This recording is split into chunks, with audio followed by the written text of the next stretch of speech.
Bonjour à tous, je suis Morgane Perry, la responsable scientifique de l'association Al-Larc et je vais vous présenter notre travail sur le suivi de la présence saisonnière de dauphins de ruisseau le long de la côte d'Émeraude. Les dauphins de ruisseau sont présents en Manche de la fin du printemps à la fin de l'été et ça correspond à la présence de l'une de leurs proies favorites, la seiche, qui elle-même se rapproche des côtes à cette période pour se reproduire. La zone prospectée par l'association Al-Larc est représentée sur cette carte par la ligne rouge. Donc à l'est, on a la baie du Mont-Saint-Michel et au nord, ça va jusqu'aux îles Chausey.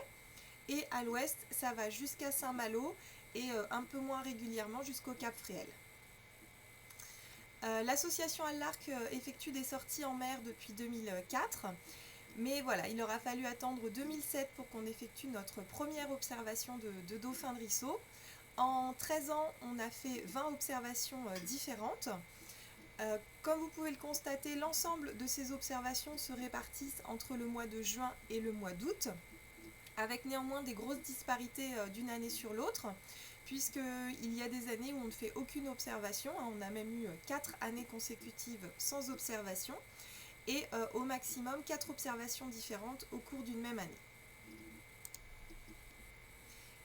Si maintenant on regarde la localisation de ces observations, on constate que dans 100% des cas, il s'agit d'observations très côtières, qui sont vraiment toujours très près du bord, à seulement quelques kilomètres au maximum, et même parfois à quelques centaines de mètres seulement de la côte. Alors parmi ces observations, il y en a une qui est un peu particulière, c'est le point vert tout en bas de la carte, car en 2008, on a un groupe de 6 dauphins de ruisseau qui sont rentrés dans la Rance et qui malheureusement n'ont pas pu ressortir car il y a un barrage, une usine marémotrice au niveau de l'entrée de la Rance et donc les dauphins étaient bloqués dans la Rance. Donc nous sommes intervenus dans le cadre du RNE pour les aider à sortir. Malheureusement le stress de la situation a entraîné la mort de 3 de ces individus et un 4e a été retrouvé rapidement mort une fois sorti. Quand on regarde maintenant le nombre d'individus que l'on observe à chaque fois, on constate que la plupart du temps, on est plutôt entre 2 et 4 individus. On a quelques rares observations de dauphins solitaires et on peut monter jusqu'à une dizaine d'individus avec 11 dauphins de ruisseau au maximum en 2014. Les marques présentes sur le corps des dauphins de ruisseau nous ont permis au cours de ces 20 observations de pouvoir distinguer 88 individus au total. Ce qui est très intéressant à noter dans nos observations, c'est que dans quasiment 100% des cas, les groupes sont constitués de femelles suitées de jeunes ou de nouveau-nés. Ce fut le cas en 2014 et à nouveau cette année où on a eu 2 nouveau-nés présents dans le groupe de 10. Mais voilà, on a vraiment une domination de femelles avec petits dans les observations qui sont faites le long de la côte d'Émeraude. Ce que l'on constate aussi, c'est qu'on a quand même une fidélité au site de la part de certains individus qui est très importante, c'est-à-dire qu'on a certains dauphins qui reviennent de manière régulière sur notre zone, car lorsqu'on effectue le matching, c'est-à-dire la comparaison des individus d'une observation à l'autre, d'une année à l'autre, on se rend compte que parmi les 88 dauphins qu'on a été capable individuellement de reconnaître, il se trouve qu'en réalité, ils ne sont que 41 individus différents. Donc on a vraiment une très forte fidélité au site de la part de certains de ces individus, et de un en particulier, une femelle, que l'on a observée quand même 7 fois, donc c'est-à-dire que dans plus d'un tiers de nos observations, elle est présente. Donc pour la suite, je vais vous présenter le cas de justement certains de ces individus, et en particulier des femelles, donc le cas de Marissa et de Flora. Donc Marissa, c'est la femelle dauphin de ruisseau que l'on a observée depuis le plus longtemps et le plus fréquemment. Donc on la reconnaît grâce à la grande cicatrice blanche qui barre son aileron côté gauche, et puis il y a une tache un petit peu plus claire au niveau de son flanc. Donc on l'a observée pour la première fois en 2007.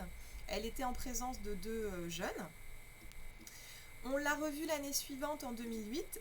Cette fois-ci, elle était seulement avec un jeune. Malheureusement, la qualité des photos de l'époque ne nous a pas permis de confirmer s'il s'agissait d'un des deux jeunes de l'année précédente. Il semblerait que oui, mais sans certitude. Ensuite, il s'est passé un long laps de temps avant qu'on ne revoie Marissa, puisqu'on l'a revue uniquement en 2016. Cette fois-ci, elle était à nouveau seule avec un jeune que l'on a baptisé Tanguy, puisqu'on l'a vu pendant 4 ans consécutifs avec sa mère. En 2017, Marissa et Tanguy sont à nouveau venus en baie du Mont-Saint-Michel. On a pu les observer à 4 reprises, donc ce qui fait qu'on est sûr qu'ils n'étaient vraiment que tous les deux, ils n'étaient pas avec d'autres dauphins de Risso. Par contre, en 2018, les choses ont changé puisque Marissa et Tanguy sont à nouveau venus, mais cette fois-ci, ils étaient accompagnés d'une autre femelle que l'on a baptisée Flora, et elle-même, elle avait un jeune baptisé Fleur. En 2019, on a eu la chance de réobserver ces 4 individus, donc Marissa avec Tanguy, Fleur avec Flora. Ils étaient cette fois-ci accompagnés d'une autre femelle baptisée Bianca, elle-même avec un jeune, et avec 2 autres gros individus blancs que l'on soupçonne être des mâles. Donc voilà, donc cette année-là, on avait 3 femelles avec chacune un jeune. Puis en 2020, on a à nouveau pu observer Marissa. Alors cette fois-ci, elle n'était plus avec Tanguy, il n'était pas dans le groupe des 10 dauphins. Flora n'était pas non plus présente. Par contre, Bianca, la femelle de l'année précédente, était dans le groupe. Et chose intéressante, cette année-là, elle était avec un nouveau-né. Hein, on a eu 2 nouveau-nés dans le groupe de 10 en 2020. Mais par contre, à noter que son petit qui la suivait en 2019, était également dans le groupe en 2020. Je vais maintenant vous parler de Flora, dont je vous ai déjà un peu raconté l'histoire. Donc Flora, on l'a observée en 2018, donc elle se reconnaît facilement grâce à la marque blanche très franche qui se trouve derrière son évent et à la ligne de morsure horizontale le long de son flanc gauche. Donc en 2018, elle était avec un petit qu'on a baptisé Fleur. Donc on l'a retrouvée en 2019 toujours avec sa tache au niveau de l'évent et sa morsure horizontale. Juste à côté d'elle, vous pouvez voir son petit, Fleur. Et en fait, au départ, on pensait qu'elle était arrivée en baie du Mont-Saint-Michel parce que voilà, c'était Marissa qui lui avait montré le chemin, qui lui avait donné la bonne adresse. Et en fait, en revérifiant dans nos archives, il s'est avéré que ce n'était pas le cas, puisqu'en réalité, Flora était déjà habituée à la zone, puisqu'on l'avait déjà observée une première fois en 2014. Et à cette époque, elle était déjà avec un petit. Alors très probablement pas le même qu'en 2018, mais voilà, hein, c'est une femelle qui connaît déjà la zone pour venir avec ses petits. Donc si on fait un petit peu un récapitulatif de la fidélité au site pour certaines de nos femelles, on a donc Marissa qui a été observée 7 fois au cours des 13 dernières années, donc, dont 5 années consécutives depuis 2016. En 2014, on avait donc Flora, la première observation pour cette femelle. Mais Flora était en même temps que Marissa en 2018 et en 2019. En 2019, elles ont été rejointes par Bianca, qui était donc également présente cette année avec Marissa. Alors, la présence importante de ces femelles avec jeunes nous a forcément questionné.